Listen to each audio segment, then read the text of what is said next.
Hi, it's the Herd. It's hard to find a person that doesn't totally love the holiday spirit. And while everybody's into the season of giving, don't forget, the best way to ring in the holidays by sending your friends and loved ones a beautiful and vibrant bouquet. Do it from 1-800-Flowers.com. 1-800-Flowers.com has a vast selection of elegant roses, lilies, daisies. The best part, it starts at just $29.99. Delivering a 1-800-Flowers seasonal bouquet to a friend or loved one, just like a perfect way to let them know what they mean to you during the holidays. Because the holidays, certain people are busier than other people, like my wife. She's busy. I'm not as busy. She's busy, doing a lot of things. 1-800-Flowers delivers to my wife. 100% smile guarantee. The only company I trust to deliver fresh from the field holiday flowers. All right, you want to get a beautiful and a vibrant bouquet starting at just $29.99? Go to 1-800-Flowers.com and then get your mobile device in your hand or whatever's on your desktop. Click the radio icon, enter Herd. Pretty simple, 1-800-Flowers.com. Don't forget, click the radio icon, enter the code HERD, H-E-R-D. This is the Herd. Wherever you may be and however you may be listening, we're live in Los Angeles on iHeartRadio, Fox Sports Radio, and FS1. We have a glorious first hour. Howie Long's going to be joining us in studio. It is great to be here. Christine Leahy joining me as always on what was a wild weekend of football, period, college and pro football. There's a lot I want to talk to you about today. Okay. And we will get to it. I was years and years and years ago, Christine, I was watching a commencement speech. May have been when YouTube first started. And I heard a line that I try to live by. And it's sometimes very difficult to live by. But the line, and I want everybody to soak this up, outline your life in pencil, not pen. Now, you're driving around the country right now. Maybe you're watching me on TV. Just think about that. For all you young guys at college, maybe you're watching before you go to your class. Here's my advice in life. Outline your life in pencil, not pen. Or in other words, leave yourself the ability to erase. Don't trap yourself. Don't be 24 years old and buy that expensive Range Rover. Now you're trapped. You're trapped. Got to make that payment. Got to buy a house. Got to make that payment. Chase your dreams before you chase a new Range Rover. Chase your dreams before you chase the new house. Don't trap yourself. You got a long time to live. Houses and cars will always be there. Jay Leno tells a story years ago. He goes, one of the reasons I made it, didn't have a big family, didn't have a bunch of kids, didn't have possessions. I just went to where the comedies clubs would pay me to do jokes. And I traveled around the country for 15 years. Total freedom. So I hear all these Penn State fans that are very upset they didn't get in. This is very, very interesting. Living in the moment. And first of all, I've told you before, if it was up to me, my Final Four teams would be Alabama, Ohio State, Michigan, and USC. That's who I think the four best teams are. But under the current guidelines, and if I was a committee member, who I would probably vote for is the four teams that got in. Alabama, Clemson, Ohio State, and Washington, given the parameters of what we're looking at. But I am hearing all these Penn State fans, how can you put a team in that didn't get to the conference championship? Very interesting, Penn State. Outline your life in pencil, not pen. You do realize, Penn State, have you ever seen how the Big Ten aligns its divisions? In the East and in the West. In the West, it's Nebraska, Iowa. You know who's in the East? Ohio State. Penn State. Michigan State. So you do realize now, 12 months from yesterday, Penn State, you're going to be in next year's preseason top four. You return everybody. I think you have a chance to really win the national title next year. Do you know the only team I think could potentially be better? Ohio State. In your division of the Big Ten. And you have to go to Columbus. So in 1 year from now, when you wouldn't go into the tournament like this year and get your arse kicked by Alabama, in 1 year from now, Penn State, you're going to be 12-1, and your only blemish is going to be in Columbus, close loss, potentially in overtime. And you won't get into the Final Four because you believe you have to win your conference championship. You won't even get there. 8-4 Iowa will against 12-0 Ohio State. Ooh, outline your life in pencil, not pen. You are so dogmatic, creating absurd qualifiers that don't need to be there. 1 year from now, Penn State is going to finish second or third and maybe the second or third best team in the country. But Penn State today is, you got to win your conference championship. Really, all of college football really wants to have that as a rule. You do realize, what if there was a rule that you had to win a conference championship, period, to get in? You like that one too? So Texas next year with Tom Herman goes 12-0, wins every game 60-7.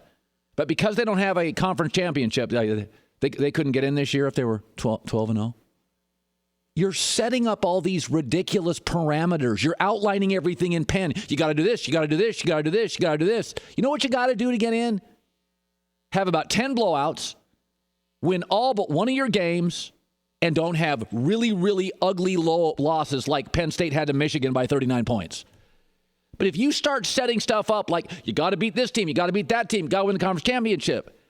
I'm not saying the conference championships don't matter, but they can't be everything. Harvard, 25,000 people a year get into Harvard. Or 25,000 kids a year apply to Harvard. Could be 50. But about 4,000 to 5,000 get in. Okay? Meaning at Harvard, you can have a 4.5 GPA and not get in. Almost all the kids that do get in have a 4.5, but all the kids that don't get in also have a 4.5. But Harvard has to make decisions, and Harvard doesn't box themselves in. They want women and men.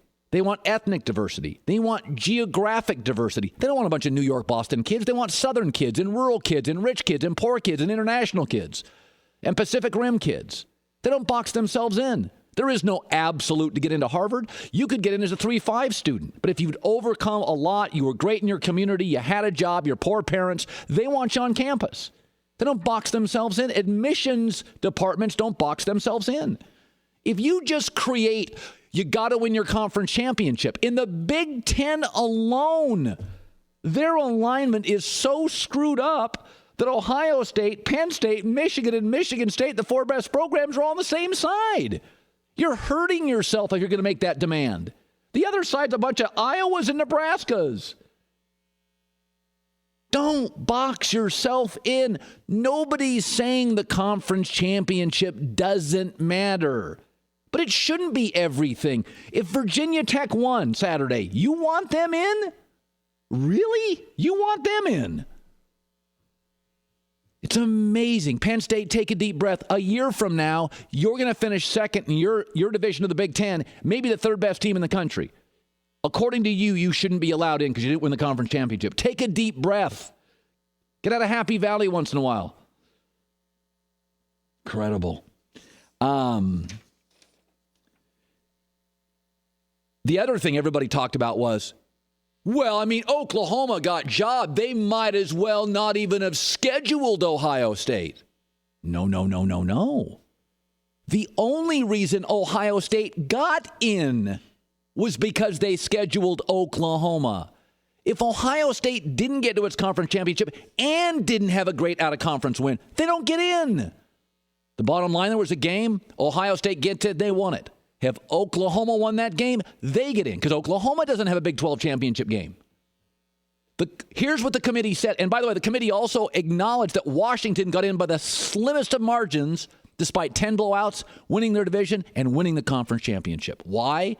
Because what the committee said is, we're going to look at your schedule. We're going to contextualize things. We're going to look at how bad your loss was. Ohio State's loss to a great team on the road that they dominated most of it, that's a good loss. That's as good a loss as you can have.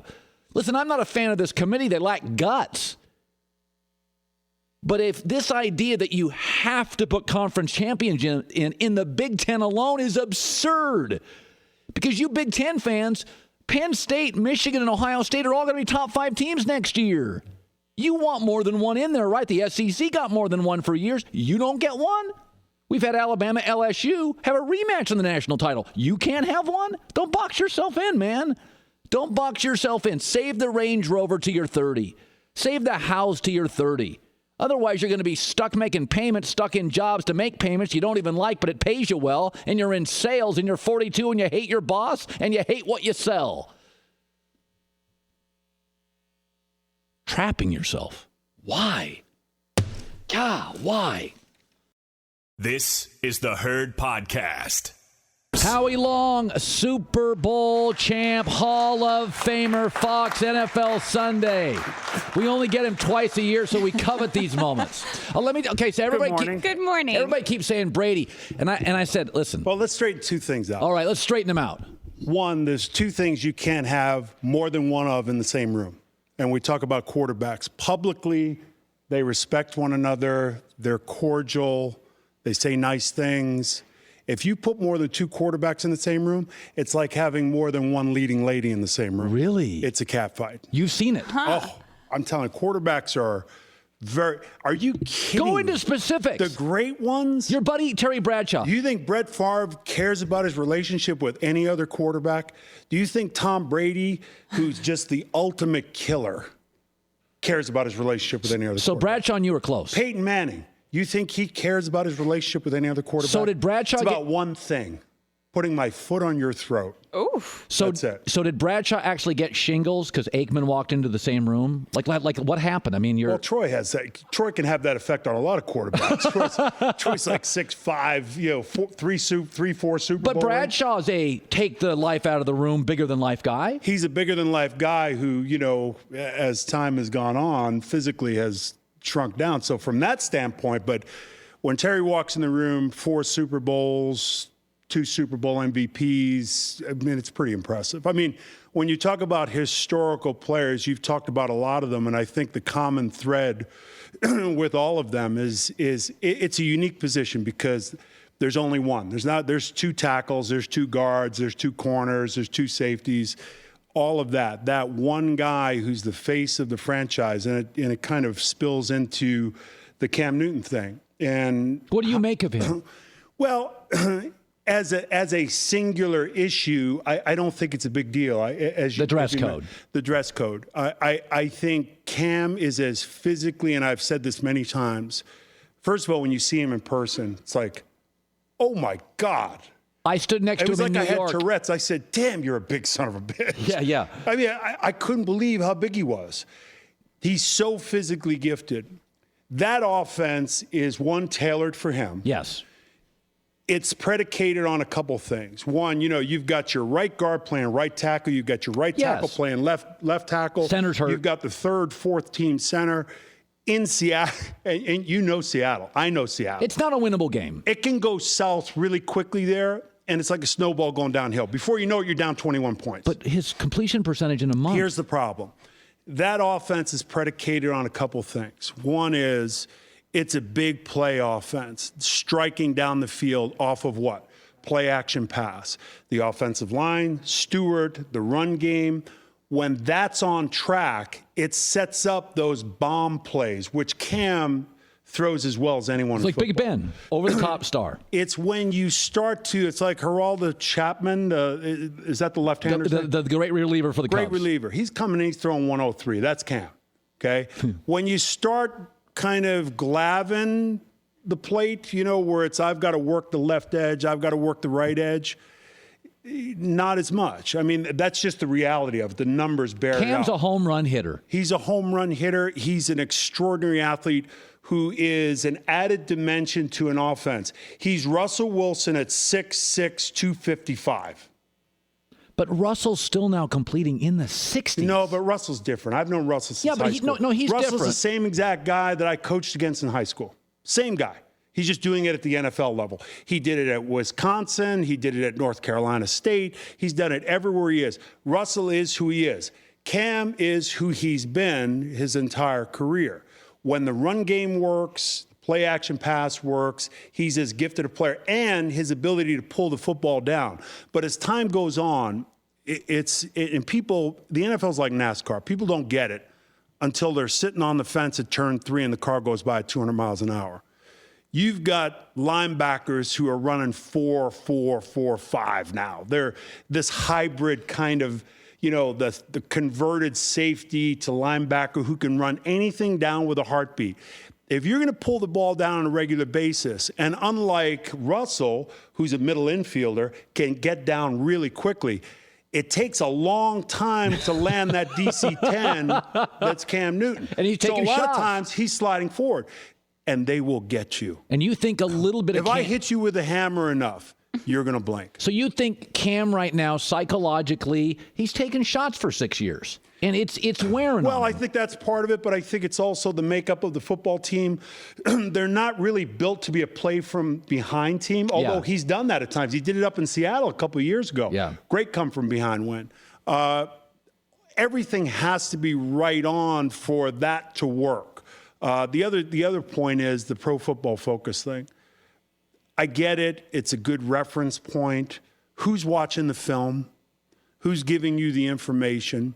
What do they know about the specific team, the scheme, the responsibility of each player on every play?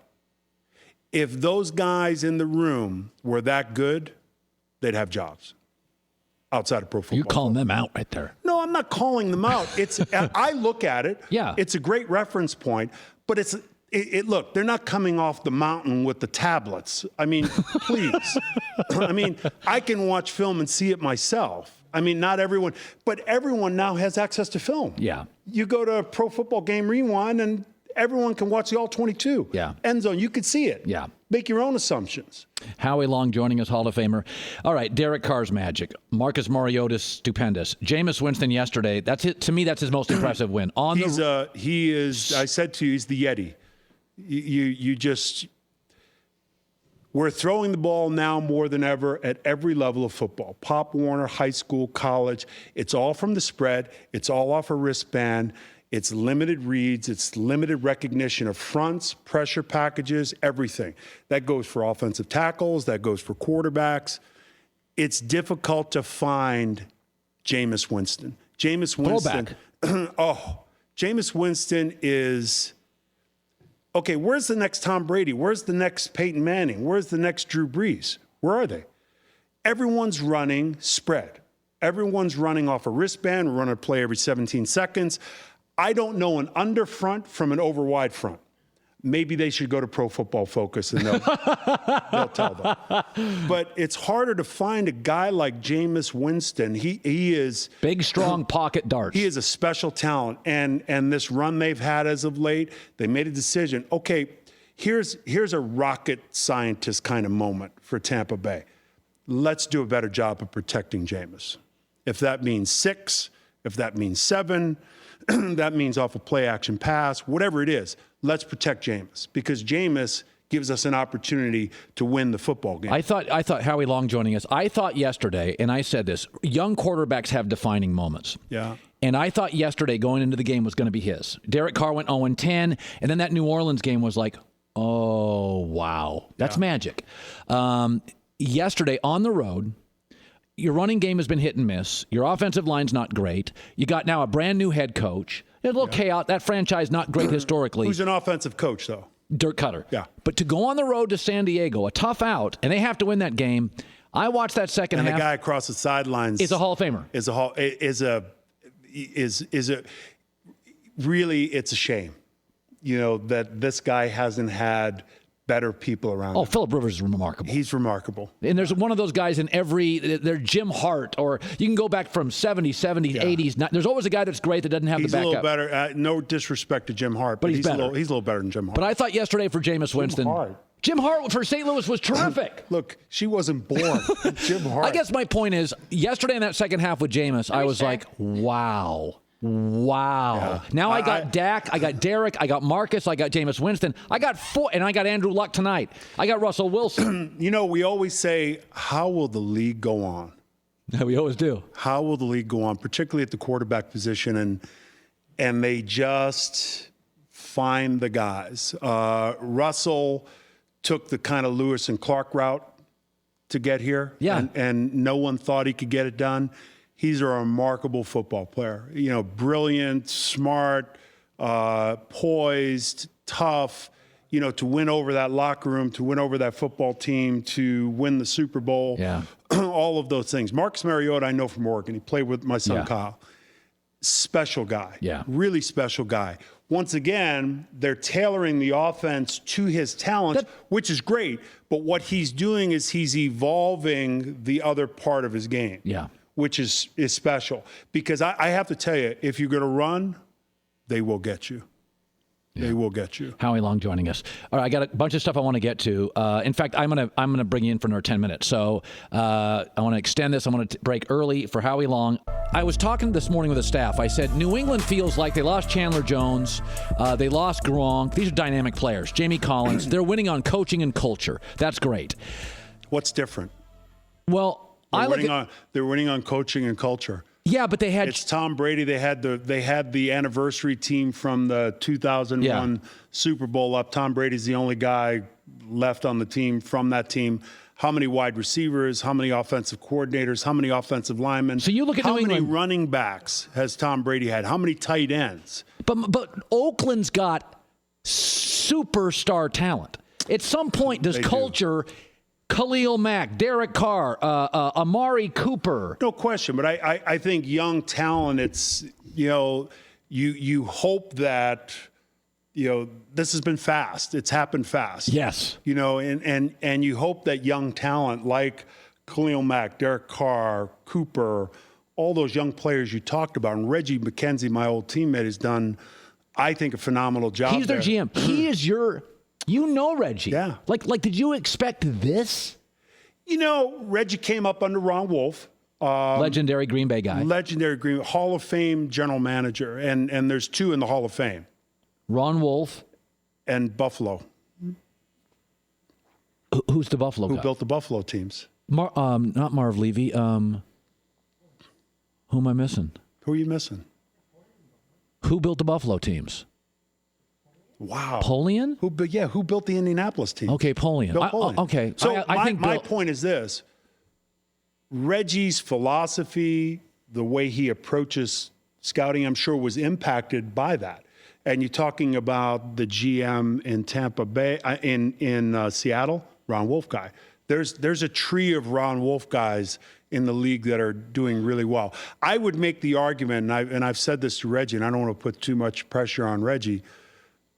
If Reggie gets this thing turned around and they win a Super Bowl, they win number 4, it would be the equivalent of what Ron Wolf did, reviving the once great Green Bay Packer franchise, bringing in Sean Jones, bringing in a slew of players to go around with, making the Brett Favre trade. When he's down in Atlanta, 242 pounds, you know, probably hitting the streets too much and not ready to play. A little Theo Cubs thing. Yes. It's a little Theo Cubs magic with the Raiders. Theo's amazing. And happy for him in Chicago, happy for the Cubs, was appreciative of what he did in Boston, being a Boston kid and going through 67, 75, you name it.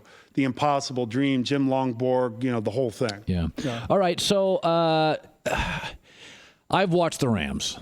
And clearly we know what's happening in the NFL. Jameis Winston, they fired a very competent coach, Lovie Smith, to give him an offensive guy. Mm-hmm. Ryan Tannehill, we give him Adam Gase, better quarterback. Kirk Cousins has He's taking a big step this year. No question. Yeah. Jay Gruden. You look around what's happening. They have legislated a lot of defensive tactics. What do you do with Kirk Cousins? How much do you pay him? Well, Jay Gruden, I think, is a big part of that story. I do too. Dak Prescott, big part of that story is Jason Garrett. So now I got Jeff Fisher. The Cowboys situation, that's a whole nother topic. We can go into that. Jeff Fisher, conservative, defensive-minded coach. Yeah. Is it a reasonable thing to say that with the way the league has changed its rules, that Jeff Fisher is not an ideal fit for a young quarterback? I think it's an interesting question. That style of offense, that philosophy of play great defense, great punter, great running back, pound the football. It's the Eddie George Titans kind of philosophy that came within a 1 yard Mike Jones, and I don't mean the rapper, For those I like out that there. you're I'm winning a that Super Bowl. knowledge, Mike though. Jones. No, I have 3 boys. My boy said, Mike Jones. I said, I know Mike Jones. I said, you know Mike Jones? supposed to say, I said, who? yeah, I played with him.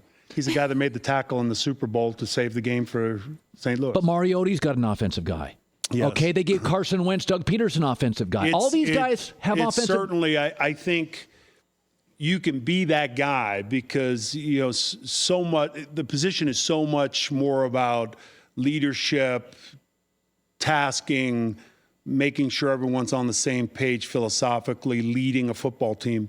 You have to make sure that he has the best possible coaching around him. I know. I'm just nothing against Jeff Fisher. I just see all these young guys. But once again, we're talking about quarterbacks who, one, think about this, have never taken a snap from center, He never had, yeah. never take a 5-step drop, never take a 3-step drop, never take a 7-step drop. So doesn't that make the argument that more than ever you need an Yeah. offensive guru? Well, you need an offensive guru, you need an offensive line coach, and, the Seattle situation is a great example. His philosophy up there is the guys I get out of these big programs in the high rounds are going to need a year or two anyway to be coached because they've all played in spread. Guys have never gotten in a 3-point stance. In defense. On offense. Offensive tackle. Never gotten in a 3-point stance. Doesn't know an under front from an over wide front. So basically, Seattle's philosophy is we don't expect anything for a year. No. What we're expecting give me the best athletes. Give me really tough guys, good guys, converted defensive linemen, 5th-round picks, 4th-round picks. That's what the offensive line coach in Seattle does every year. They shuffled their offensive line last night. They benched their right tackle, bring in a more physical guy. We're going to run the football. We're going to run the football. We're going to run more bootlegs with Russell. We're going to run more read options. But Jared Goff can't. I mean, I have 5 years of Jeff Fisher. I have to tell you, and I said this, I was on record on a number of shows prior to the draft. I thought they were trading up to get the kid from Philadelphia because I think the kid from Philadelphia is special. Carson Wentz. Yeah, I do. Because Carson Wentz can do all the things that we talked about. And which Dak can do, by the way, which Mariota. Well, Dak, it's the perfect storm down there. Yeah. It's the offensive line. It's the running back who's a generational player, not just as a runner, as a receiver. He's big. He's physical. He's faster. Let's talk Cowboys. Best team in the league to you? Faster than Emmett. Right now, it's the old Bill Parcells adage. You are what your record is. And right now, the Dallas Cowboys, I love the way they win. They're not the most talented team on defense. I think their staff on defense has done a phenomenal job of Sean Lee and a bunch of guys just flying around. Yep. But on offense, you can make the case this might be as good an offensive line as we've ever seen. I think it's hard to do generations. To put it in perspective, Joe Green was 265. The guy that's playing that position now is 320. The average of Terry's offensive line for the Steelers was 252. The Oakland Raider offensive line's 328. So you can't compare generational. You can't compare generations. But this group is pretty darn good. How many runs, and you could go to Pro Football Focus, I'm sure, to get this. My God, watch a film. How many runs is Ezekiel Elliott being not touched until the second level? It's a pretty big number. All right, you came. So the quarterback has had an opportunity to evolve through that when it's the slot receiver, the tight end, right? Dez. It's the perfect storm for them down there. Okay, we got to run. We appreciate it. One of my favorite parts of working with Perky Jerky is their mission. Every time you or I buy a bag of the best tasting jerky on earth, Perky Jerky donates to support its 2 charitable causes: Down syndrome and Duchenne muscular dystrophy. And with your help, Perky Jerky's already helped fund groundbreaking early-stage research programs at nationwide children's hospitals in Columbus. And they've provided scholarships, for disabled boys with MD to attend special summer camps. How great. Keep that in mind when you're enjoying your favorite flavor of Perky Jerky. Let's bring in Clay Travis, who has OutkickTheCoverage.com, his behemoth of a website that gets massive traffic, and he's got a new radio show at Fox Sports Radio, 6 to 9 a.m. So let's start with this. You don't like Penn State. You thought they kind of got hosed here. What do you make of my take, which is, listen, I like them too, but I just can't get past them getting absolutely physically humiliated by Michigan. Yeah, it's a great point, Colin. So I just wrote about this, and I think you have to, when you get into the playoff committee, what you end up doing, to me, is you end up with a balancing test between best and most deserving. That's the way I like to think about it. And a lot of times it's easy, right? Alabama's the best, and they are the most deserving from the SEC. Yep. Same thing with Clemson, same thing with Washington. Honestly, same thing with Oklahoma in the Big 12. The challenge this year has been the Big 10. And so I think that clearly Penn State is the most deserving. You would probably agree with that, right? Like, they went 9-1 in conference. They beat Ohio State head-to-head. Just looking at their resume in the Big 10, they're the most deserving of the Big 10 teams, I think. Where you get challenging is, who's the best? And this is where you look at Vegas. This is where you look at the game they played. And to me, this is where you look at the evolution of the teams. And Colin, I'm not convinced right now that if we got to play next week Ohio State against Penn State, that Ohio State would win. I think you look at what Penn State has done since they won that game. I mean, remember, Penn State started 2-2. Right? They lost their tough rivalry game in state against Pittsburgh, 42-39 on the road. Same Pittsburgh team that was good enough to go on the road and beat Clemson, right? Like, Pitt might not have had a great season, but when they played well, their ceiling was pretty high. I would put them as a top 15 caliber team at the high end, right? And they got dominated by Michigan. There's no other way to describe it for Penn State. But to me, I look at the evolution of a team. And so at 2-2, you thought Penn State was not very good. When you add in the 9 straight that they won, the fact that they scored 38 or more in every game after they played against Ohio State, the fact that they won every game by 7 or more, and the ones before the Big Ten title game by 14 or more, I think Penn State is getting better week to week. I'm not sure that Ohio State is, and I like Trace McSorley more than I like JT Barrett, which we would have never said back in September. So I'm not sure, Colin, if they played this weekend on a neutral site, that we would get much of a boat race at all. I think it would be very tight, and I would bet on Penn State. Maybe not to win, certainly to cover. I don't think there's a lot that separates these two teams right now. So what about my belief that conference championships matter? Just like if your kids and my kids applied to Harvard, GPA clearly matters. But Harvard's going to look at test scores, community service. They're going to look for geographical diversity. They don't want a bunch of kids from Boston going to Harvard. They want a New York kid, an Atlanta kid, a rural kid, a poor kid, an Asian kid. So how about this?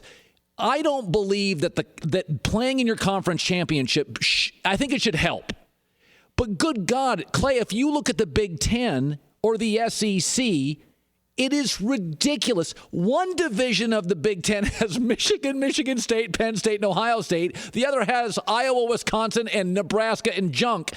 So what about the idea that you don't have to play in your conference championship because they're uneven anyway? Well, 100% you and I would probably agree with this. Division shouldn't exist in college football. I think I would go back to before the realignment started, before you ended up with this conference title game business 25 years ago with the SEC. And I've told Commissioner Greg Sankey this over and over and over again, to the point where he says, I know how you feel, because I come to him all the time with this argument. I say, look, just if you're going to play a conference title game, just take the 2 best teams. How would that have been impactful in the Big Ten, for instance, this year? Colin, you'd have gotten the game we want to see, Penn State against Ohio State, because they were the 2 best teams, even though they happened to both be on the eastern side. And I went back and looked at this. 25 years now we've had the SEC title game. 12 of those 25 years you would have had different teams play if you didn't have a random team coming from the West and the East, right?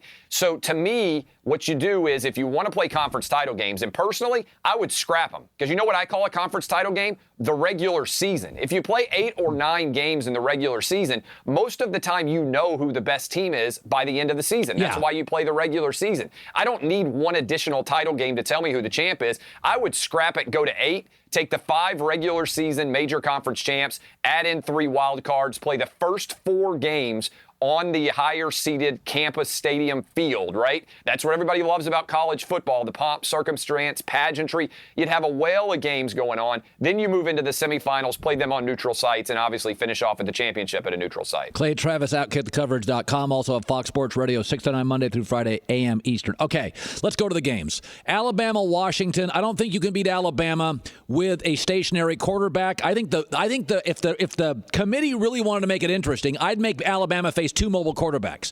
I'd have made him face Deshaun Watson first and then maybe J.T. Barrett second. I think this virtually guarantees Alabama gets into the championship. Your thoughts on Alabama, Washington? I think that Alabama will murder Washington, Colin. It's basically going to be a home field. Alabama gets to go right back to the Georgia Dome, the place where they have already played, and just put it on Florida. They look like they were playing against a JV team with the Gators out there. And you're right. You look at who Nick Saban has lost to. It's Nick Marshall, it's Cam Newton, it's Johnny Manziel, it's Tim Tebow, even it's Trevor Knight. You know, it's Bo Wallace, it is Chad Kelly. It's guys who can move in the pocket and extend plays. And I don't think Jake Browning can do that. Moreover, running against primarily a pro-style offense. I know Washington has a little bit of variation that they run in that offense. This is like Nick Saban being able to prepare for what he knows best. Alabama can win every kind of type of game now. High scoring, low scoring, physical, all different sorts of finesse. But they're going to get to do what they do best against Washington, which is line up and just beat the crap out of a team. I don't see any way that Washington's going to win. Colin, I think this is an underreported but worth discussing element. I think ESPN desperately needs Alabama and Ohio State in this title game. Remember, the ratings were awful last year. Yeah. Monday Night Football ratings for them have tanked this year. I don't think it's a coincidence that suddenly the committee can say, oh, we're rewarding a conference championship, and you bump Clemson over, but Ohio State stays in that 2-3 matchup. I think that it's really set up perfectly for them. They want Urban Meyer against Nick Saban. They want the big, sexy story, the power from the Big Ten against the power from the SEC. If we get another regional rematch, Alabama against Clemson, I think the country has already said we don't really care that much. Clemson's not a national program. As good as Deshaun Watson is, I don't think the viewers come in. Everybody wants Alabama and Ohio State. I don't know what's going to happen in that Ohio State-Clemson game because both of those teams have been a little bit erratic to me, but I know desperately that all the suits at ESPN, they're going to be on their hands and their knees praying to God that Urban Meyer and the Ohio State Buckeyes win that game because they want Alabama, Ohio State so badly. Okay, by the way, the top four of the committee, if you ask me who I thought just the best four teams were, forget deserving. My opinion is it's Alabama. I think Michigan's great. I would have put Ohio State, Michigan, Alabama, and USC, and then I'd have like a Penn State right out of that. My first two out, Penn State would be my first out. I'd have Bama, Ohio State, Michigan, USC, Penn State, Wisconsin first out. If I just said to you, forget deserving, who do you think are the four best teams in America today? Yeah, that's a really fun argument, right? Well, I think Alabama has the potential to be the greatest team in the history of college football. I'm not even exaggerating about this. I know we live in a hyperbolic era, but if Alabama goes 15-0, I think they have a certain claim that they can be the greatest college football team, certainly in the modern era. It's hard to compare teams when you go back very far. So I think they're clearly number one across the board. I think they're going to be favored substantially by everybody else. Colin, I probably actually agree with you there because I think Ohio State and Michigan are the two best teams in the Big Ten purely from a talent perspective. Right. I still have a lot of reservations about what exactly happened when Michigan lost to Iowa. That's a bad loss, right? They shouldn't lose that game. But Michigan outplayed Ohio State in Columbus. They should have won that football game. Yep. And I think USC, the way they're playing right now, I think that they are probably the fourth best team. And by the way, I'm not sure that Ohio State or Michigan, I might even argue with you and say it's Bama 1, USC 2, and then Ohio State and Michigan in either order at 3-4. Here's what I think about is funny Vegas-wise, Colin. You know who one of their top 5 teams is, according to some of the guys I talked to? Who? LSU. You go back and look at LSU's schedule right now in terms of their talent. They choked it away against Wisconsin. They scored at the last possible second that was right after the game ended against Auburn on the road. They gave away the game against Florida. I mean, we're just atrocious. Ended the game trying to go in from a 1-yard line for a score, and then played Alabama about as well as anybody's going to play Alabama, I think, this year. That's the challenge about best versus most deserving. LSU, I think, is without a doubt one of the top 5, 6, 7 teams in the country. They went 7-4. So there's no way I don't think that you can justify putting them in there, even though, look at all these teams right now. Would it shock you if LSU lined up and beat Michigan or beat Ohio State if Leonard Fournette came back healthy in a bowl game? No. And I think that's what surprises people. And this is something I think you'll love too. College football fans, Colin, uniquely, don't understand probability. They don't understand the same way that NBA, Major League Baseball, NFL, every other sport, the NHL, sometimes good teams lose.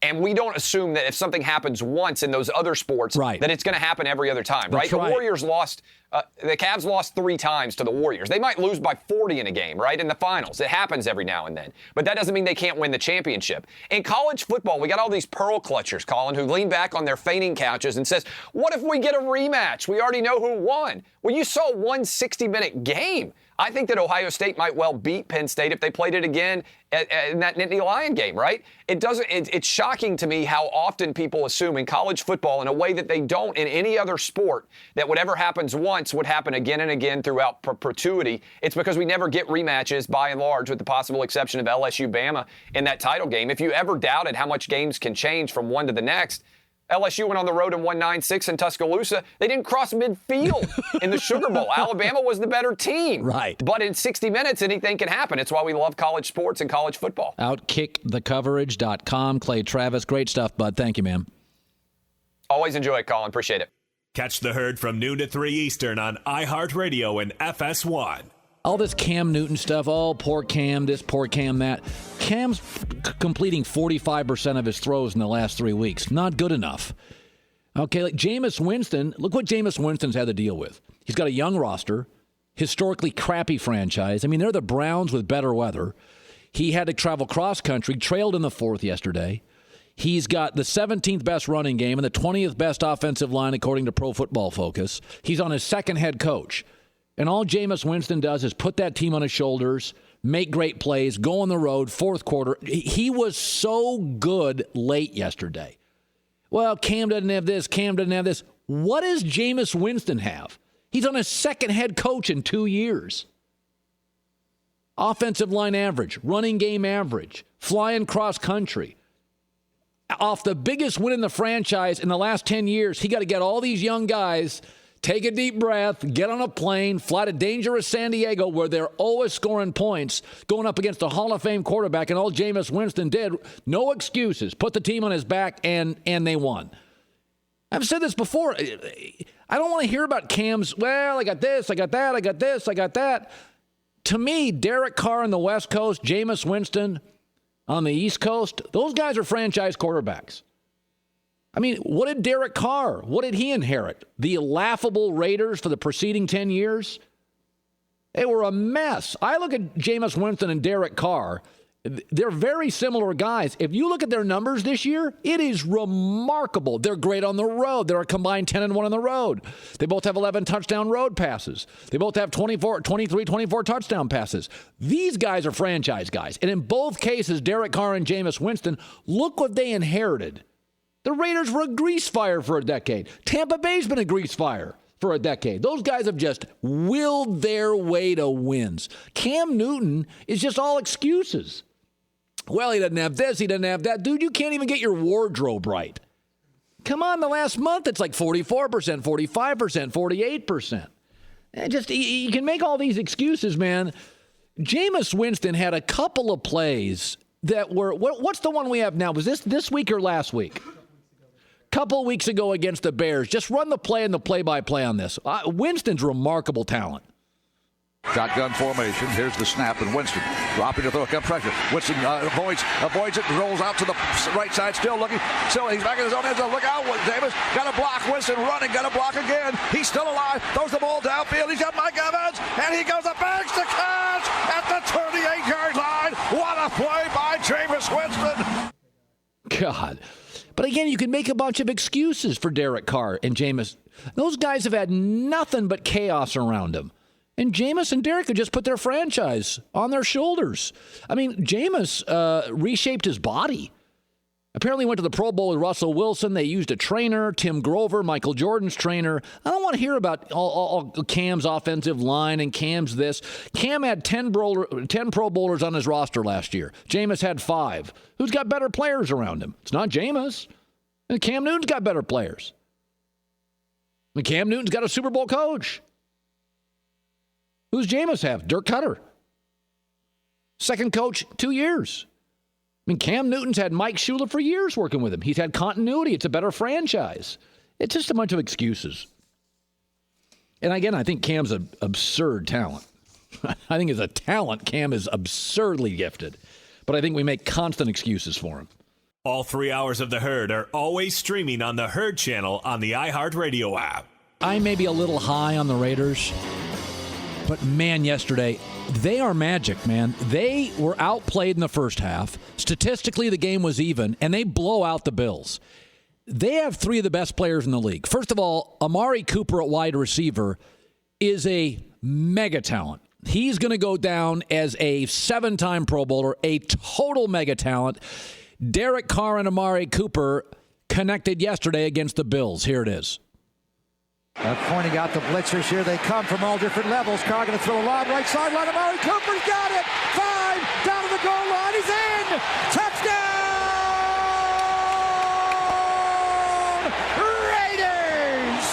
37-yarder over the top to Amari Cooper. So they can beat you over the top. Khalil Mack is just scratching the surface. He is like a young Von Miller, but almost more explosive.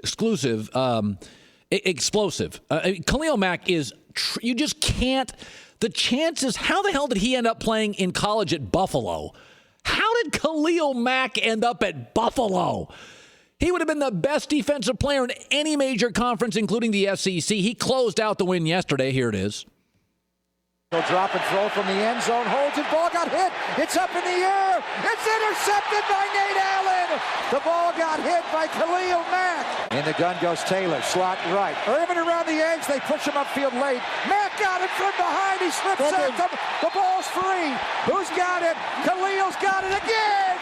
He did it again. Another strip sack to take the game for the Raiders. He's one of the 5 best football players in the National Football League, and he's a baby.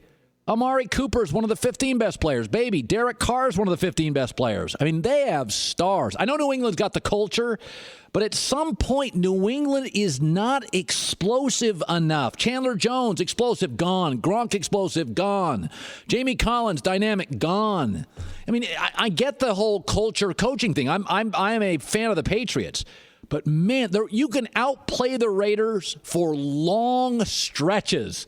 And pow, pow, pow, 3 touchdowns. I mean, they have 3 of the top 15 guys in the league.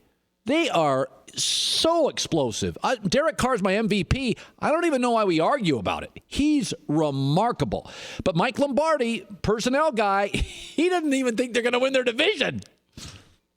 Look, I've been critical of the Raiders, and I think the Raiders are a good offense, but there's no gimme that they're going to win the division. If they lose in Kansas City, which is not an easy place to win, how do they win the division? They would be 2 games behind Kansas City and a game in the loss column. They're going to win this thing out, and the Raiders are a wild card. And we're talking about the Raiders. I like the Raiders. I'm not killing them. But Kansas City is the sleeping giant. Andy Reid has the greatest thing going. Nobody's paying attention to my team. All I just keep doing is winning. Listen, I love Andy Reid, but I'm sitting watching that Raiders game yesterday, and they just couldn't get it going for 2.5 quarters. And you look up, bang, bang, bang, touchdown, touchdown, touchdown, playmaker, game over. Route, minutes, route over. Man, they are so much. They are the best TV product in the league. Whether they're the best team, as far as a television product, they are so much fun to watch. LA is going to end up with the Rams and the Chargers. That's the fun team to watch. God, how did we end up with the Rams? God. Sheesh. Raiders are fun. Raider fans used to think I hated the Raiders for years, and it was like, no, you were terrible. One of the things, like, bad teams don't bother me, but poorly run businesses bother me. Mm-hmm. Like, I just didn't like, for years and years, LeBron, you know, he had no help from above. Like the Cavs are not necessarily well run, and then LeBron comes back.